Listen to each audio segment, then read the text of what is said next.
I love to bake because I love to eat. I wanted a place you could go after work or on your day off if you had only a line cook's paycheck, but also a line cook's palate. From the TED Audio Collective, this is Design Matters with Debbie Millman. On Design Matters, Debbie talks with some of the most creative people in the world about what they do, how they got to be who they are, and what they're thinking about and working on. On this episode, in celebration of the 20th anniversary of Design Matters, we'll hear from some of the food writers, chefs, and restaurateurs Debbie has interviewed over the years. I've always bristled at a date who's like, I'm ordering my dish, you're ordering your dish. The more resources you have to invest in being creative, the more creative you can be. Well, we're done. I know where I want to go to school.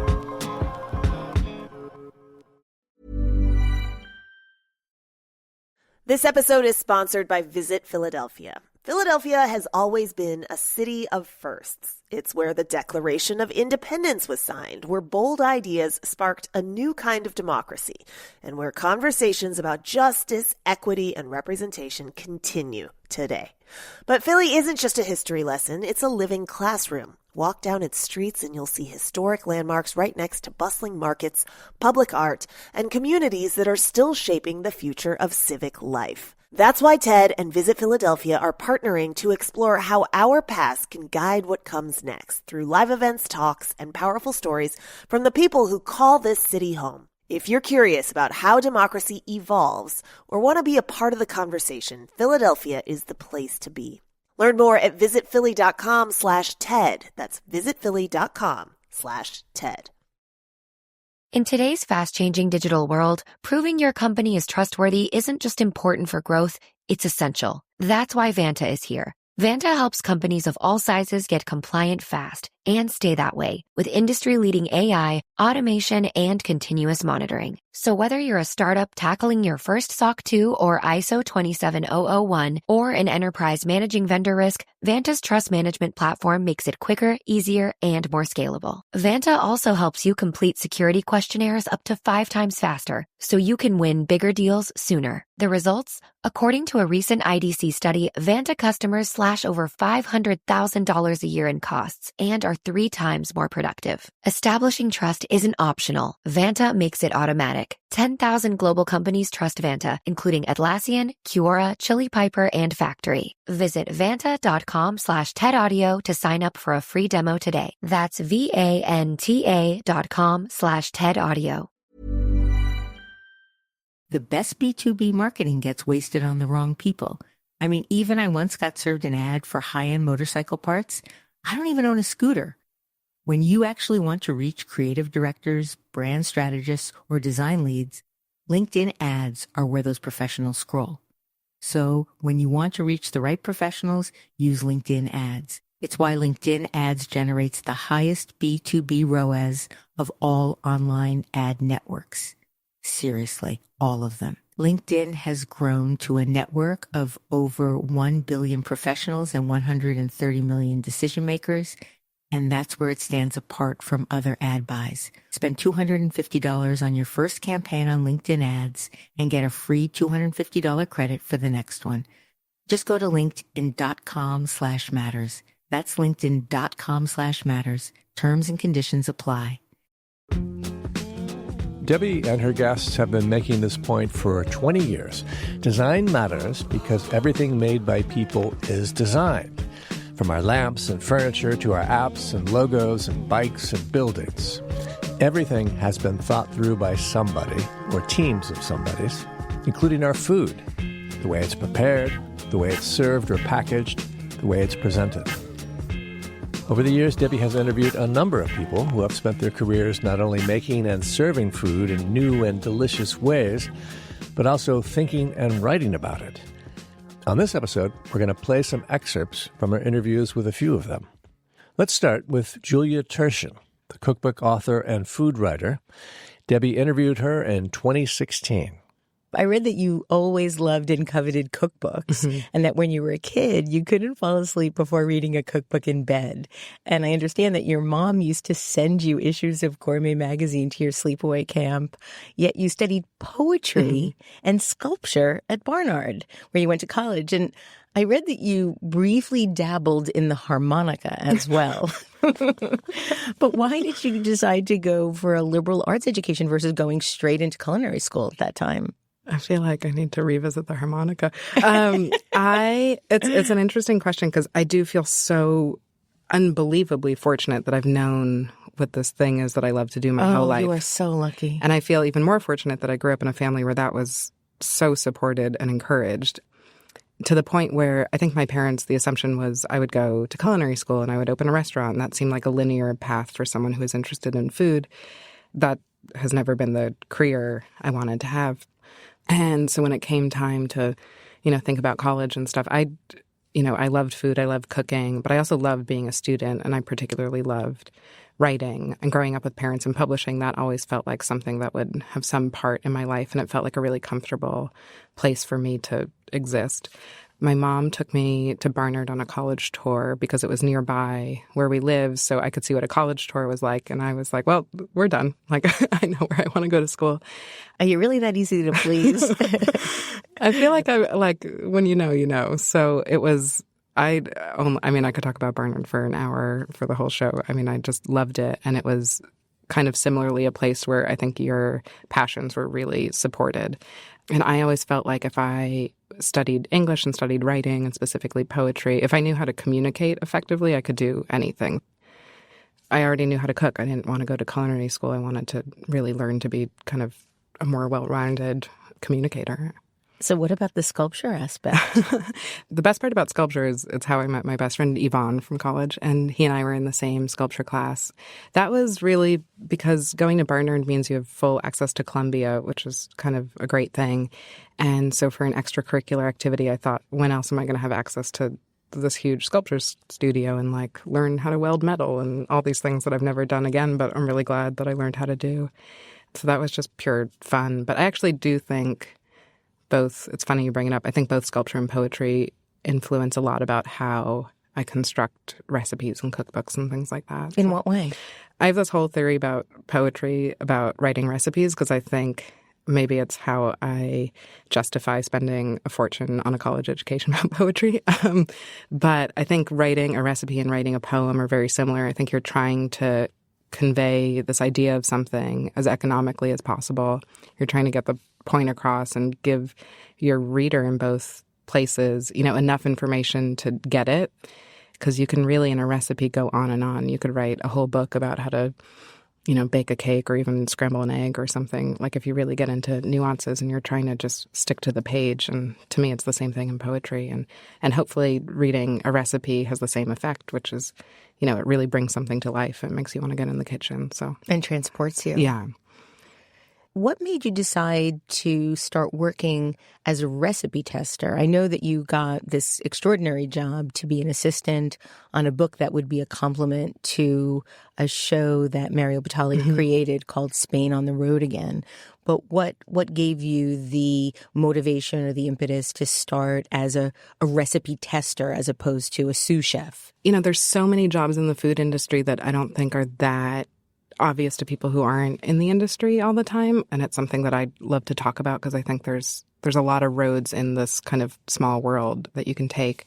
And I was really introduced to the concept of recipe testing when I was in high school because my dad, for the short period of time when Rosie O'Donnell had a magazine, he was her art director. And that was the Red Book magazine that turned into Rosie. Yeah, right? exactly. Yeah. And I went to high school in Westchester. I would take the train into New York City as often as I could. I would meet my dad at his office, which at that point was across the street from Grand Central. And I would hang out in his office, which meant for me hanging out in the test kitchen, which I, up until that point, didn't even know that was really a thing. There's this amazing man there, Frank, who tested all the recipes, who ran the test kitchen, who kind of took me as his intern.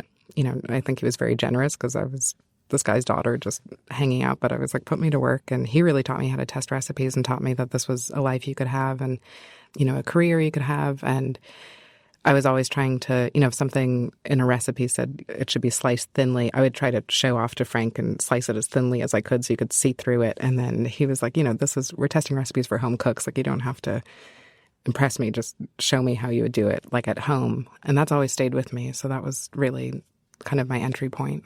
How exactly do you go about testing a recipe?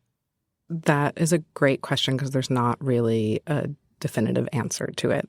To me, it's different based on what recipe I'm working on and whether I'm helping someone write their own recipe based on something they cook, or if I'm taking an already existing recipe and kind of developing it, or if I'm testing my own.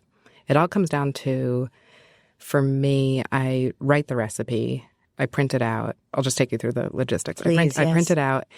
I take out all of my measuring cups and spoons and scales and all the things I don't actually use when I'm cooking, but I use when I'm testing. And I follow the recipe to the letter as if I were making it as a first-time cook at home without any previous experience on that particular recipe. And as I'm working on it and testing it, I am taking notes constantly. And so I just go through it, and you go through one at a time, and a few of them you have to make over and over until they're right. And it's hard with testing recipes because you're not just making dinner. You're trying to make the best possible version of what this thing is.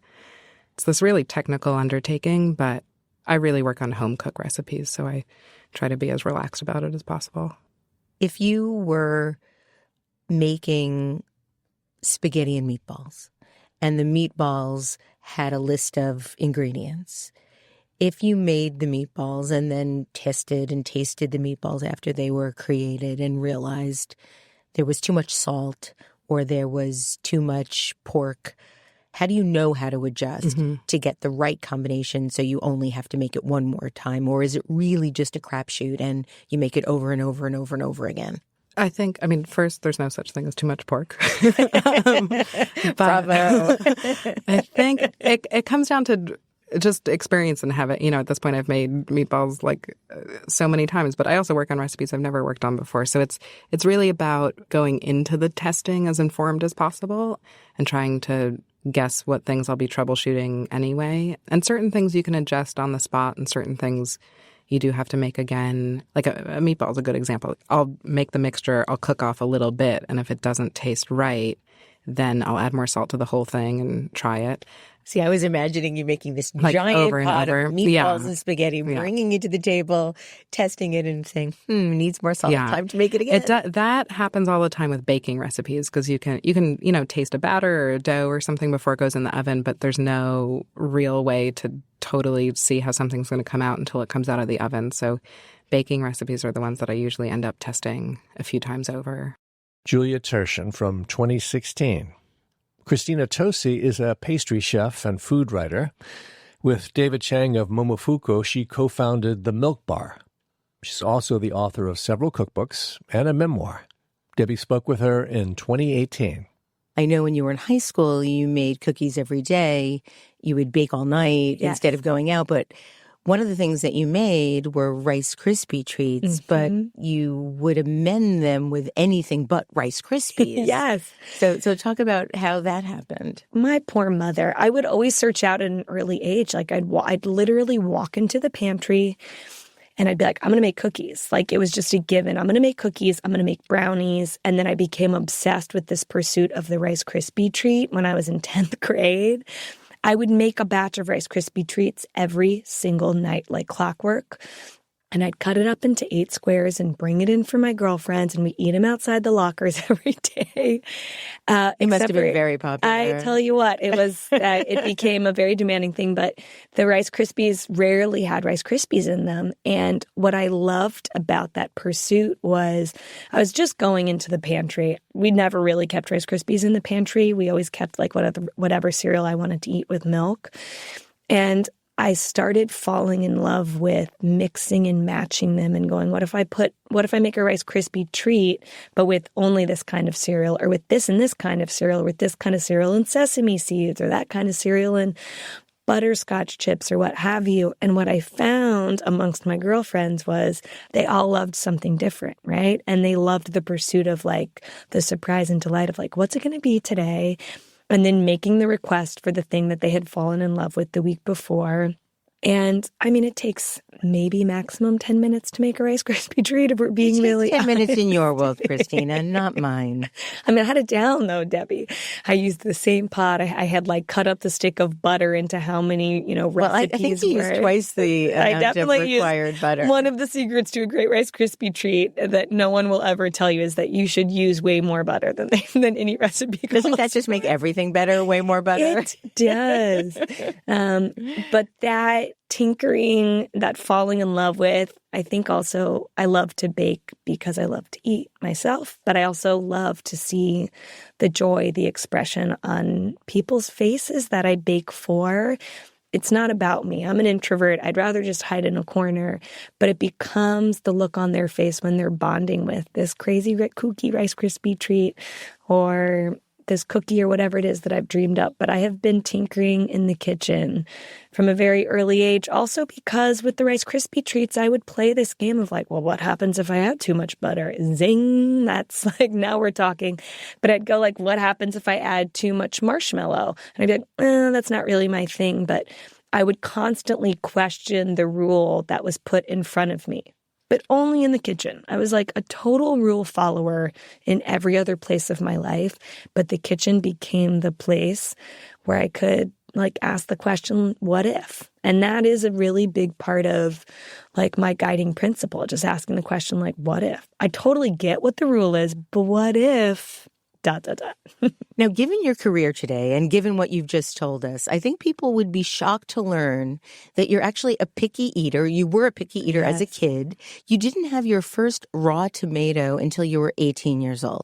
Girl, I still remember that day because I was about to throw that out there for you. I remember the time and the place.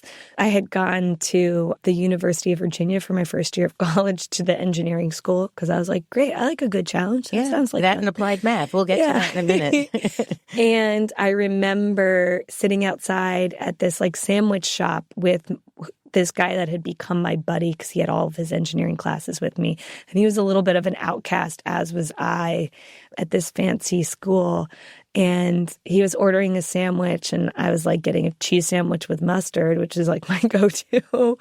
He was like, yo, Toes, why don't you get some like tomato on there, some lettuce? And I'd be like, nah, I don't do that. I'm not here for that. And I remember like the light going off being like, a tomato could be cool. I don't actually even know what that tastes like, which is crazy to think that I spent summers growing up on a farm that always had tomatoes where I'd be like, don't bring that near me. I'm here for cheese. I'm here for bread. What was the response? Did you like it? That moment was a really big tipping point for me. And I always loved dessert. And I know exactly what I like in dessert. I know exactly what I don't like in dessert because I ate so much of it, and I still do. But that opened this incredible universe of like, wow, I've never even had that before. I've never had this. And I think one of the things that drove me into the curiosity that I have in the kitchen and with flavors is because, I mean, I basically limited all the flavors that I had access to up until that point. So, I didn't know what arugula was. I definitely never had an avocado until I was like in my 20s. And it was like my taste buds were coming alive and awake in a deep, exciting way. And I couldn't get enough of it. Why were you so picky? My poor mother, probably because it was fun to be picky. Because when you're a rule follower, like you have no control. I am the lowest on the pecking order in a family of women that are all Scorpios. I just get steamrolled. And I think it was like one place that I could actually have control and drive people a little crazy. But I don't eat that. I mean, I would eat sweet corn, anything with butter and sugar and flour and chocolate, boom. But like anything else, mostly no. I like orange, but if it's creamsicle, not a real orange. And because like when you can have cheese pizza every day or mac and cheese every day, why would you let anyone know that you're interested in eating anything else? True. Yes, I could and often have had pizza 3 times a day. I consider it a food group. So your mom was an accountant. Your dad was an agricultural economist. And you've said that they were the most passionate accountant and agricultural economist you could ever meet. And they wanted you to find something you were passionate about at university. That being the case, Christina, how did you end up majoring in applied math and Italian at James Madison University? So I transferred from UVA because I didn't see myself there. I didn't realize in leaving high school that I knew myself pretty well. Going to college was a given. You certainly weren't going to argue with two people that worked their booties off to make sure that you got a great education, and it was brass tacks, like you can do whatever you want to do, which is what they would say was you can do whatever you want to do, but you get in a college degree. So I went to UVA, and I realized really quickly that I stuck out like a sore thumb. Wow. And because I'm really casual. I'm casual, and I'm kind of unapologetically casual. I've always, from a young age, liked to sort of march to the beat of my own drum. These like colored culottes that my grandma would sew is a great example.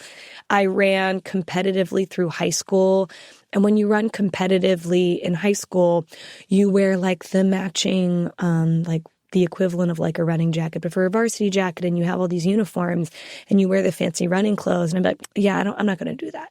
I cut my hair really short, and I would wear these obnoxious shorts that were like spandex with obnoxious textures on them. Or instead of like the warm-up pants, I would wear pajama pants that I liked because, I don't know, I just kind of liked going into a crowd and knowing that I needed to assimilate and that I would, but also making very clear that I was going to play by the rules, but like that I needed to have my space in a room. And when I went to UVA, it felt like there was nobody else that understood the need for that space. And engineering school wasn't the right place for me. I ended up like becoming obsessed with all of my applied mathematics classes. And I took languages as my electives. And those were the two things that I woke up every morning excited to go do. So I transferred. I was like, I want to be happy. I work hard to follow the rules to be happy.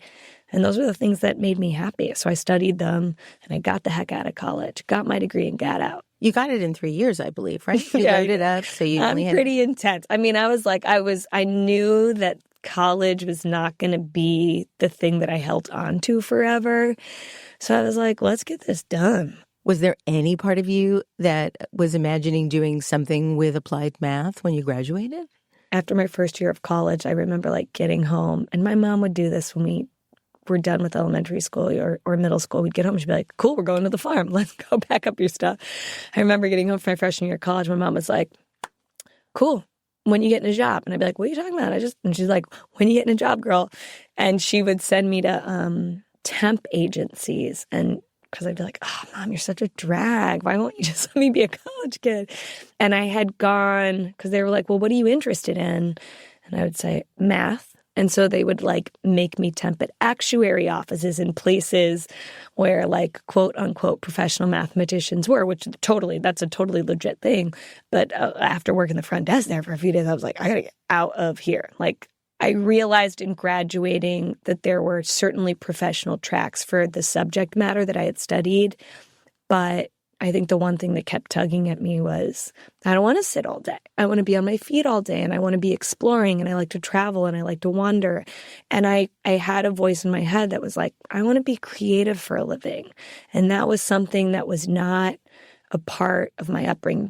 Being creative was absolutely a part of my upbringing. You've never met like a more artsy, craftsy family of women, but that was what you did in your free time. That was what you did when you got home from work. Yeah. It was certainly not something you made a profession out of.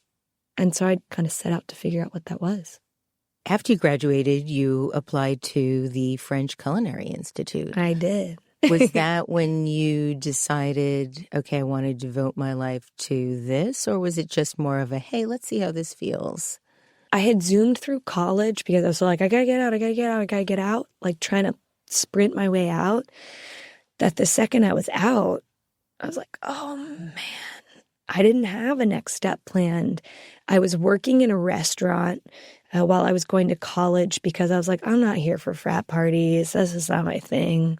I got a job in a restaurant because I was like, this is great. It'll be like the social hour of going to a frat party, but I'll be around something that I'm interested in and I'll be making a living. That's fun. I learn a skill set. And I became really obsessed with like restaurant culture, the sense of family that existed.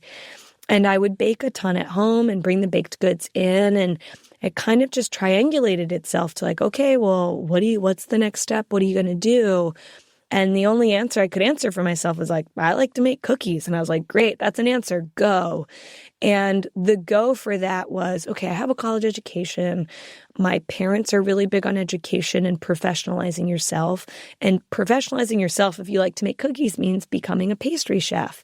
And so I was like, great, well, I want to go to the most difficult place there is, where the best restaurants are, and where I will be put in a super intensive culinary school program. And the answer was French Culinary Institute, New York City. I mean, right there on Broadway and Grand, amidst a ton of restaurants in a bustling city that never slept. How'd you do in school?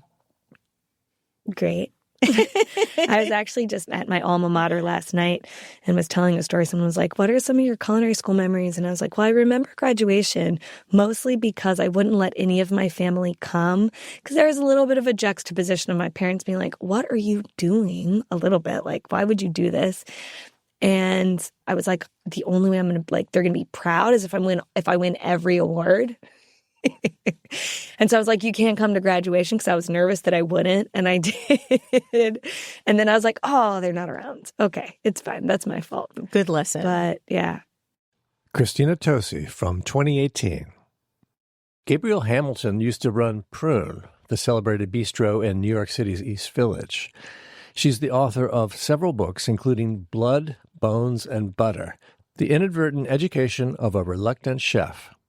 Debbie spoke with her in 2020 when the pandemic was still going strong and much of the world, including Prune, had shut down.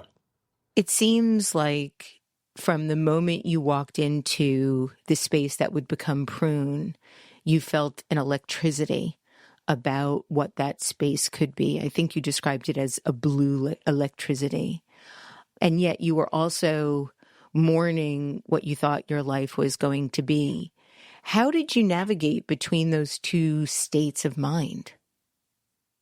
Well, the first thing I did was closed the cleavage in my heart by letting go of the idea of being a writer, and I experienced an enormous wholeness when I stopped this constantly looking over my shoulder toward what I thought would be a greener pasture of writing and a life of literary pursuit. And when I finally focused my eyeballs and my heart on one thing, I said, I am now a chef, or I wouldn't call myself a chef, but I said to myself, like, you're not a writer, lady. So let's get with the program here. You're just not a writer. You're a cook. So get with it. And it was incredibly liberating, believe it or not. It just sort of, to have your feet all moving in the right same direction, to not be straddling two conflicting passions. And it gave me a lot of energy and purpose and meaning. And miraculously, having come to that, what I've often called the fork in the road, and taken one path and mourned the loss of the other path. But the miraculous thing is that I didn't know is that up ahead, the two paths reconverge. Right. And it was, as you can see, I'm laughing. And that's how I felt in the moment too, as if I'd had a huge joke on the universe and I was the one having a fun time. I was like, oh my God, someone just asked me to write my first essay and it got published, my first published piece of writing after I'd already said goodbye. So you just never know what's coming up ahead. Did you have any trouble uncleaving your heart to get that space open again to be able to wholeheartedly try and do both? No, I would say that was never a problem. I think the problem there on after was how do you get the work done? That's a lot. I don't know about you, but I find writing takes some really substantial time. And, it's brutal. I'd rather go to the dentist. And I hate the dentist. From there on out, it was just sort of, how can I get to the page when I'm picking parsley all day and butchering fish, when I really need to be sitting down and writing with a clear brain? But add to that later a couple of children and other distractions, and then it's just been a torment of time management, but nothing ever about a divided sympathy or loyalty or passion. Prune was the nickname your mother gave you when you were a child. I'm wondering if you could read an excerpt about starting the restaurant. It was a very different time in New York, 1999, New York City, the East Village. At that point, New York didn't have an ambitious and exciting restaurant on every block in every unlikely neighborhood, operating out of impossibly narrow spaces. There was no Eater, no Instagram, no hipster Brooklyn food scene. If you wanted something expert to eat, you dined in Manhattan. For fine dining, with plush armchairs and a captain who ran your table wearing an Armani suit, you went uptown. For the buzzy American brasserie with bentwood caneback chairs and waiters in long white aprons, you stayed downtown. There was no serious restaurant that would allow a waiter to wear a flannel shirt or hire a sommelier with face piercings and neck tattoos. The East Village had Polish and Ukrainian diners, falafel stands, pizza parlors, dive bars, and vegetarian cafes.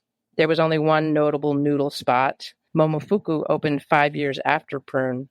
I meant to create a restaurant that would serve as delicious and interesting food as the serious restaurants elsewhere in the city, but in a setting that would welcome and not intimidate my ragtag friends and my neighbors, all the East Village painters and poets, the butches and the queens, the saxophone player on the 6th floor of my tenement building, the performance artists doing their brave naked work up the street at PS 122. I wanted a place you could go after work or on your day off if you had only a line cook's paycheck, but also a line cook's palate. And I thought it might be a more stable way to earn a living than the scramble of freelancing I'd done up until then.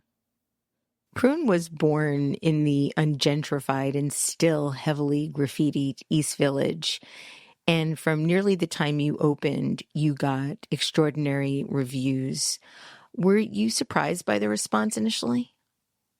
It was profound and overwhelming and completely surprising. The name alone, Prune, was a point of contention, as you can imagine. Everyone, it's like telling someone the name of your baby before you have your baby, I guess, and people want to weigh in on the name. And so, sure, I guess Prune is a terrible name for a restaurant because it conjures like diuretic or poop jokes and old folks. I mean, I know that about 5 years into my restaurant, the United Plum Board of California, or it was like the Prune Council of California, asked if they could switch their name to dried plums, and I can't remember if there was this. Yeah, I remember that because Prune was so unsexy. Yeah. And, you made it sexy again. I can't help it. It was my name and it was true. And so I had to, and the whole restaurant was going to be about the food that I cooked naturally, or that I really come from, like the food that my mother showed us and taught us and had us eat, and those experiences. But it's a terrible name apparently, but that was the first review that we got about, 6 or 8 weeks after we opened. And the first line of the review said, "Prune's the name, and I like it," or "I love it." And we were off to the races from there. Gabrielle, you've written about how since Prune opened in the East Village in 1999, the neighborhood has changed tremendously in ways that reflect with exquisite perfection the restaurant scene as a whole. Can you elaborate a little bit? Yes. In the 20 years that I've been in this business, it changed while I was in it. And what used to be sort of, as I said in that essay, it's sweet, gentle citizen restaurant has become a kind of unruly and colossal beast. And for example, the waiter has become the server, the restaurant business has become the hospitality industry. What used to be the customer has become the guest, which sort of confuses a lot of the categories. What was once just your personality has now become your brand. And the small acts of kindness, the way we used to just share our talents with each other, became things to monetize. It feels somewhat terrifying, doesn't it? I wouldn't say terrifying, just alarming. On March 15th, you shut down Prune because of the pandemic. And now you and hundreds of other chefs in New York City and thousands around the country are staring down the question of what your restaurants, your careers, your lives will look like. How are you and your wife and co-chef, Ashley Merriman, managing? It takes a very long time, or it took us a very long time, I would say, to kind of drain all the fluids out of our hydraulic systems. Literally and figuratively? To use this metaphor, as if you're a great ocean liner and crossing a vast sea, and you've been doing it for 20 years, and suddenly to shut off all the engines and stop on a dime like that with no port behind you in sight and no horizon either, no land on the horizon to know where you're headed. And at the same time, just to carry this metaphor all the way through, that you have to keep your propellers able and just lubricated enough to be able to turn back on should you figure out what your destination will be. So I don't know if that metaphor conveys to you exactly how profoundly exhausting the last 4 months has been emotionally and spiritually, to have had a complete abrupt cessation of income, routine, purpose, identity. Anyway, I hope I'm describing to you, just by telling you that, how it's been. Yes. Gabrielle Hamilton in 2020. Prune never did reopen after the pandemic, but Gabrielle Hamilton did recently publish a new book, Next of Kin, a memoir. This episode is brought to you by Working Smarter, a podcast about AI and modern work from Dropbox. AI dominates the headlines, but what does it actually mean for the work we do, the creative lives we lead? Working Smarter cuts through the noise and talks to real people using these tools right now. There's the chef using AI to streamline prep work so he can focus on what matters, the creative act of cooking. Scientists discovering long-lost Great Lakes shipwrecks, piecing together our shared history. And Wayne, who runs marketing for a small batch whiskey distillery. With a lean team competing against corporate giants, AI helps them punch far above their weight. This isn't about the future. It's about now, about how these tools can amplify what you already do brilliantly, freeing you to do more of the work that fulfills you. If you're curious how AI might change the way you work, Working Smarter offers real stories, not hype. Listen wherever you get your podcasts or visit workingsmarter.ai.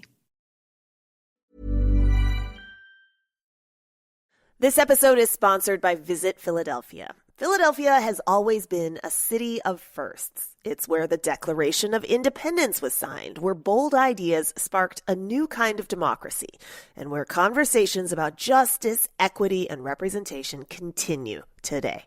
But Philly isn't just a history lesson, it's a living classroom. Walk down its streets and you'll see historic landmarks right next to bustling markets, public art, and communities that are still shaping the future of civic life. That's why TED and Visit Philadelphia are partnering to explore how our past can guide what comes next through live events, talks, and powerful stories from the people who call this city home. If you're curious about how democracy evolves or want to be a part of the conversation, Philadelphia is the place to be.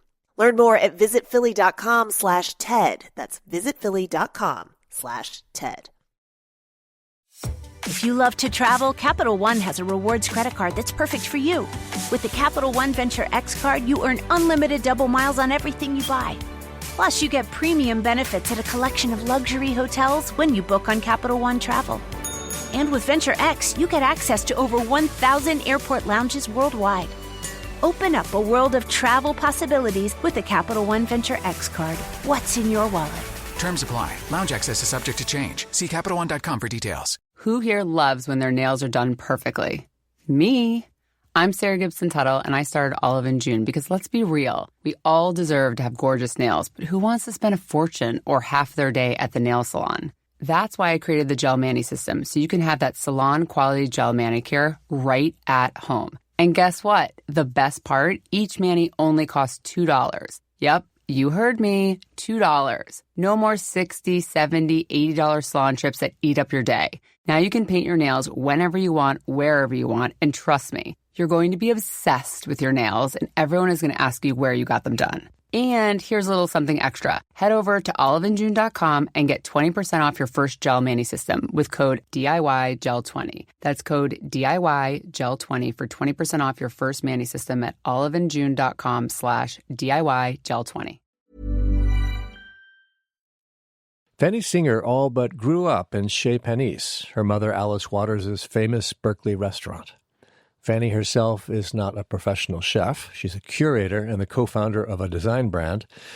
But she once co-wrote a cookbook with her mother, and she wrote a memoir that is also a cookbook called Always Home, A Daughter's Recipes and Stories. Debbie spoke with her in 2020, also during the pandemic. Fanny, yours was not a childhood in which sugar reigned supreme, but in Always Home, you recant a memory that you, I think, alluded to a little while ago of when you first tasted ice cream.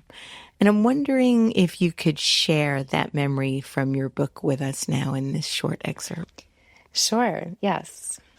So I'm in Italy, just to set the scene. I think we're somewhere outside of Siena, and it was after my parents' wedding. I was already alive at that point. I attended that wedding, and then we went to Italy together. So when I received the golden waffle cone in hand, with just a modest ball slotted into it, I knew intuitively to apply it to my mouth. The smell was seductive, but muted by the cold.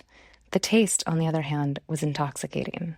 The sugar used in that gelato produced a flavor that was completely indistinct from that of the fruit it was meant to intensify, which is to say, it was exactly the right amount of sugar, neither too much nor too little. It had a platonic taste of strawberry, of the ripest, honeyed late summer berries, so perfectly distilled that the taste seemed almost audible. It could not be confined to the realm of the tongue.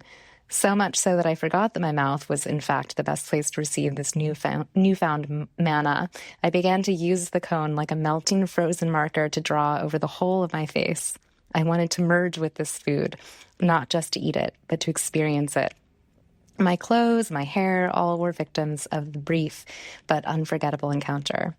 I don't remember anything else about that day, and indeed very little, if anything, about that trip to Italy, but I know that my memory of my communion with the gods of sugar and ice cream is firsthand and real, not merely something told to me or photographed.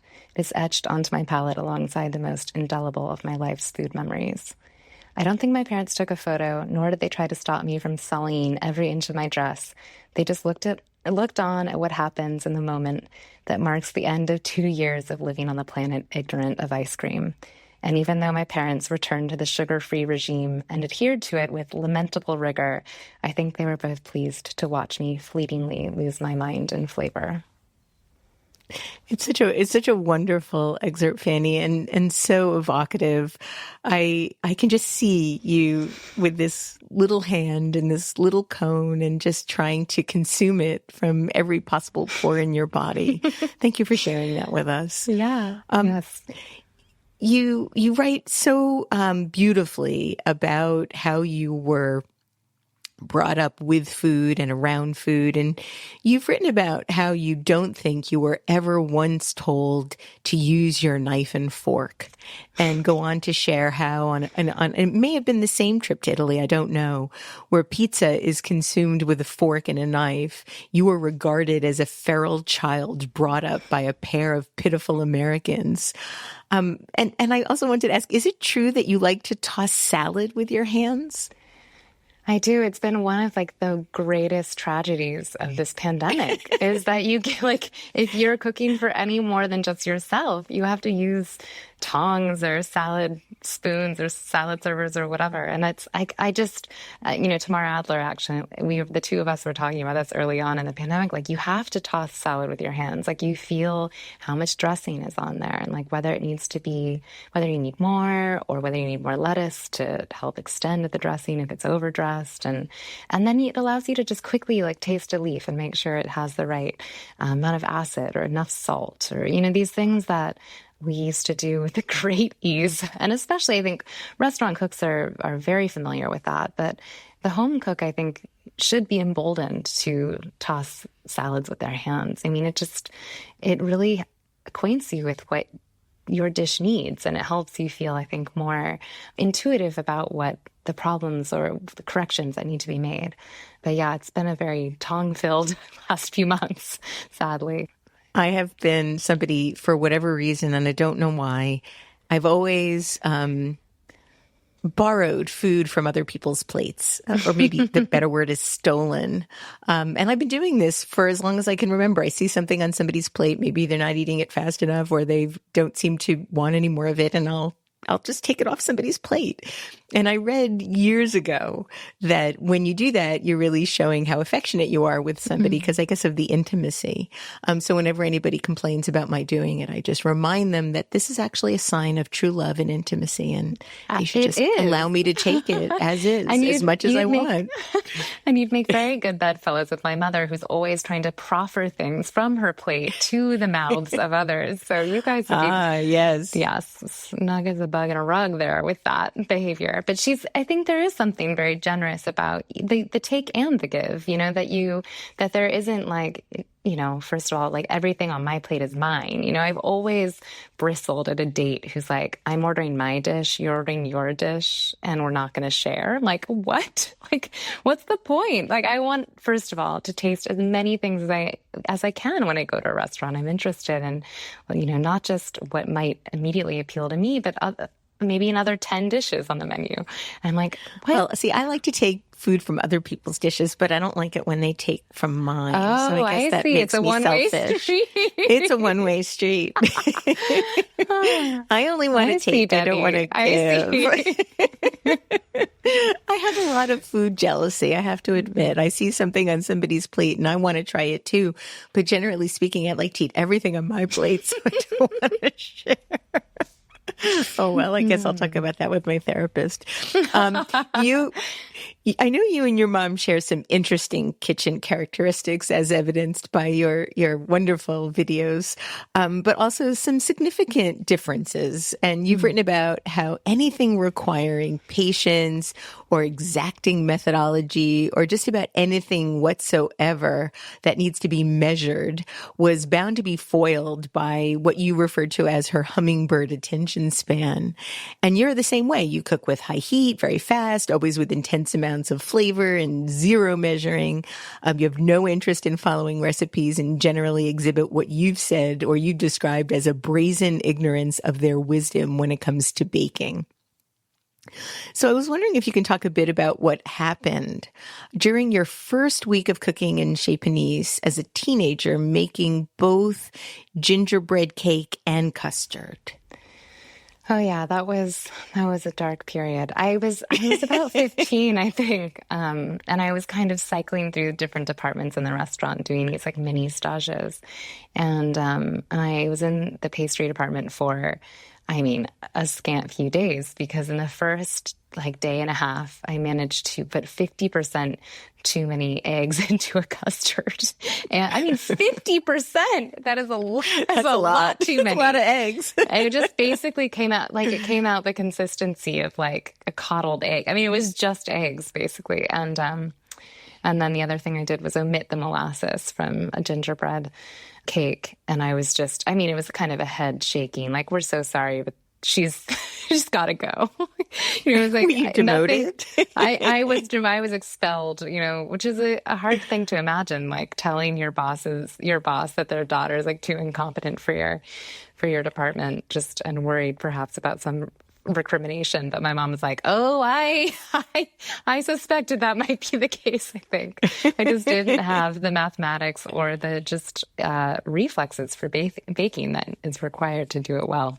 But I was very happy to go back to salad. That was my very happy home. So I was back in the salad station within the week. Fanny Singer in 2020. Earlier in this episode, we heard from Christina Tosi.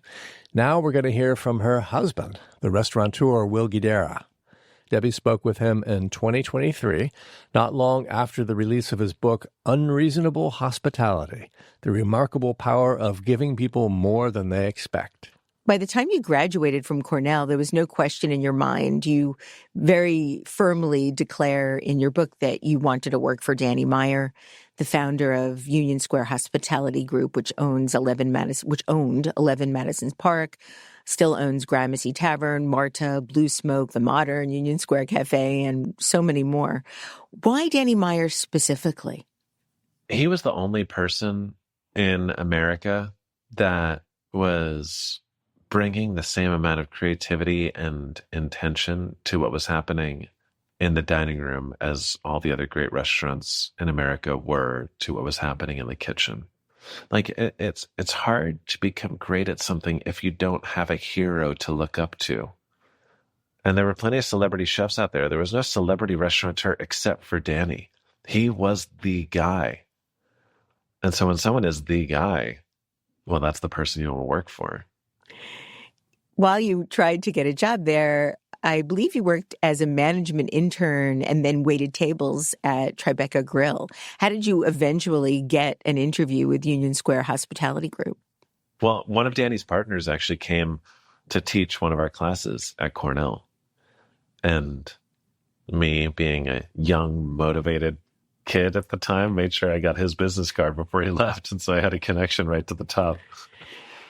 Your interview eventually took place at 11 Madison Park, though you ended up getting a manager position at Tabla, another of Union Square Hospitality Group's restaurants. And God, that was an incredible restaurant. By the way, the graphic design at Tabla, I think their logo was...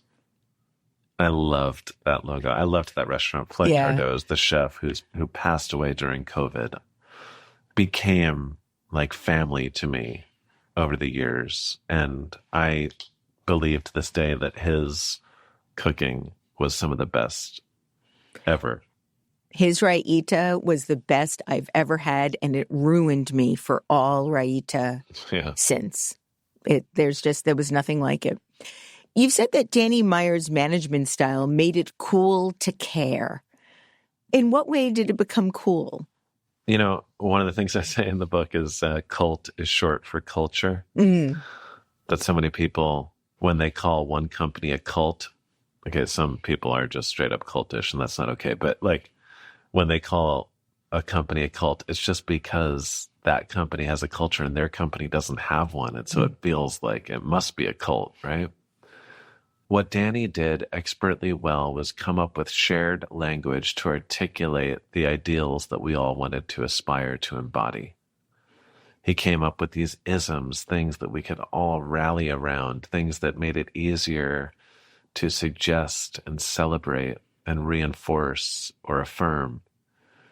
And in doing so, he created an environment where when you were in it, you just wanted to thrive, not in some cutthroat, big bank kind of way, but thrive in an effort to care for other people.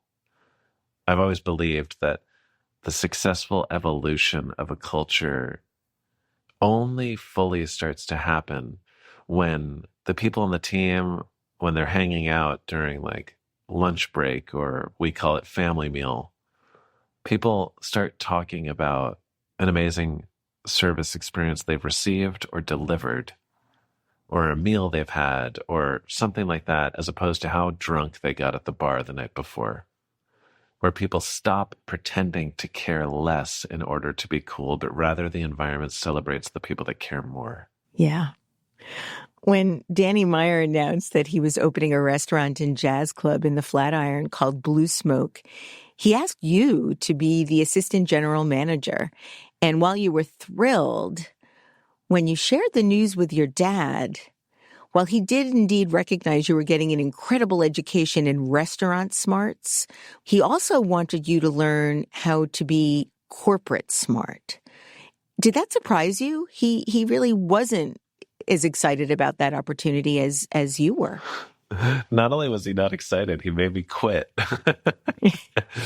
Now, my dad, you talk about intention. One of the many, many ways that I benefited from his intention was that he was surgical in helping me solidify the foundation of my career.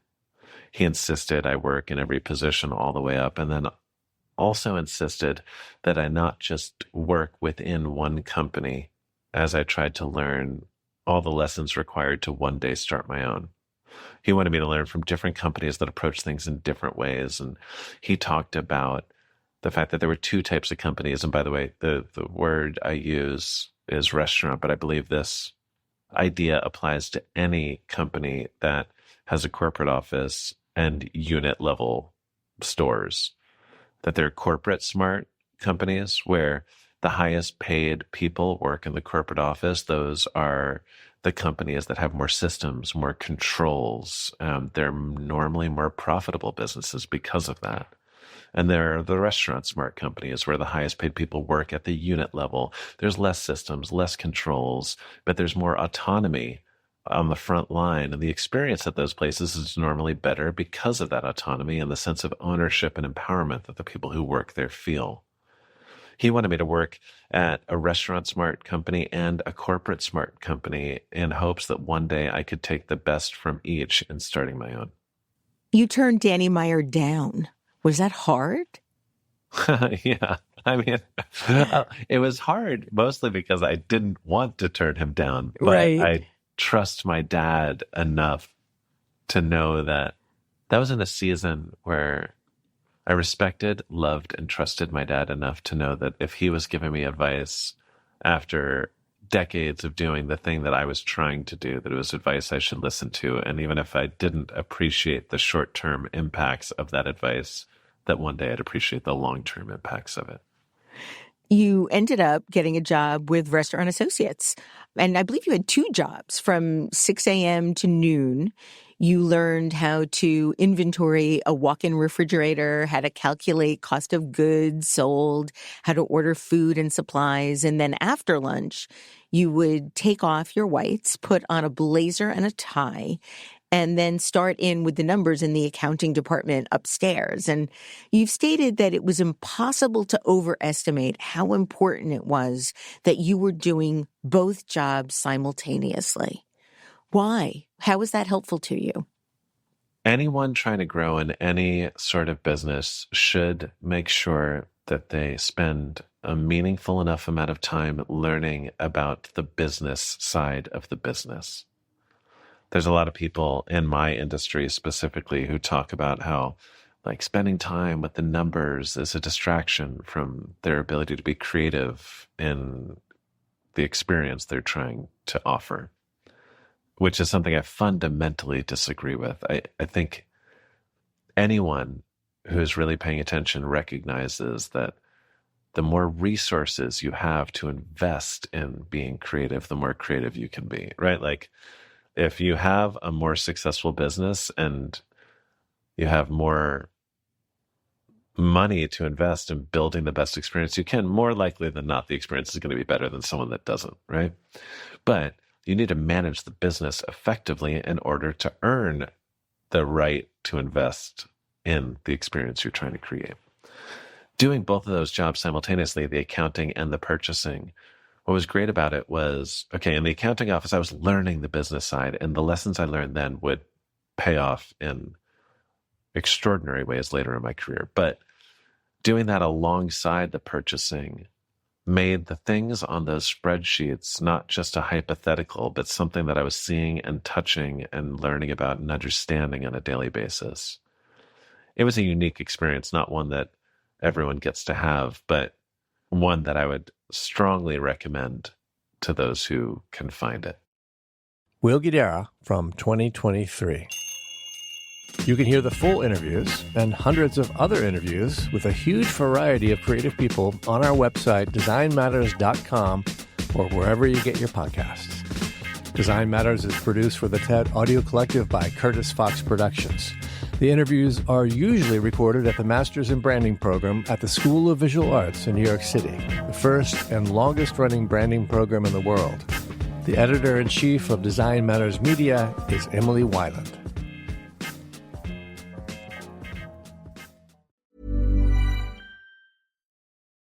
This episode is sponsored by Visit Philadelphia. Philadelphia has always been a city of firsts. It's where the Declaration of Independence was signed, where bold ideas sparked a new kind of democracy, and where conversations about justice, equity, and representation continue today. But Philly isn't just a history lesson, it's a living classroom. Walk down its streets and you'll see historic landmarks right next to bustling markets, public art, and communities that are still shaping the future of civic life. That's why TED and Visit Philadelphia are partnering to explore how our past can guide what comes next through live events, talks, and powerful stories from the people who call this city home. If you're curious about how democracy evolves or want to be a part of the conversation, Philadelphia is the place to be. Learn more at visitphilly.com/TED. That's visitphilly.com/TED. This episode is brought to you by Capital One. Capital One's tech team isn't just talking about multi-agentic AI. They already deployed one. It's called Chat Concierge, and it's simplifying car shopping. Using self-reflection and layered reasoning with live API checks, it doesn't just help buyers find a car they love. It helps schedule a test drive, get pre-approved for financing, and estimate trade-in value. Advanced, intuitive, and deployed. That's how they stack. That's technology at Capital One. Discover your secret weapon for younger-looking skin from Medicate, a clinically proven British skincare brand known for age-defying results. Collagen is key to visibly firmer, smoother, and younger-looking skin. As we age, our bodies naturally produce less collagen, and the existing collagen we do have breaks down. Here's where Medicate's new Advanced Pro Collagen Plus Peptide Cream comes in. Formulated with advanced actives that help stimulate the skin's natural collagen production, Medicate's Advanced Pro Collagen Plus Peptide Cream is an anti-wrinkle moisturizer clinically proven to visibly improve skin firmness, elasticity, and reduce the appearance of deep-set wrinkles. Visit Medicate.us, that's MEDIK and the number 8.US to discover more. Use code PODCAST20 to save 20% off your order. Group health insurance can put businesses in a tough position. Now, a new form of employer coverage called an ICHRA can help. Unlike group insurance, ICHRAs offer predictable costs and personalized health plans. Learn more at ambetterhealth.com/ICHRA. Hey guys, let me let you in on a little secret. I've obviously turned staying into bed into an art form. It's my happy place. It's my shopping sanctuary. And honestly, it's the perfect place to hang out with all my favorite people. So join me and some of the most interesting people I know for shopping, some laughs, and maybe a few secrets, all from the comfort of my bed. The best part, you can watch from your bed. My show, In Bed with Paige DeSorbo, returns Monday, November 17th at 8 p.m. Eastern Standard Time on Amazon Live. Just open Prime Video on your TV and search Amazon Live to cozy up. Because why get out of bed if you don't have to?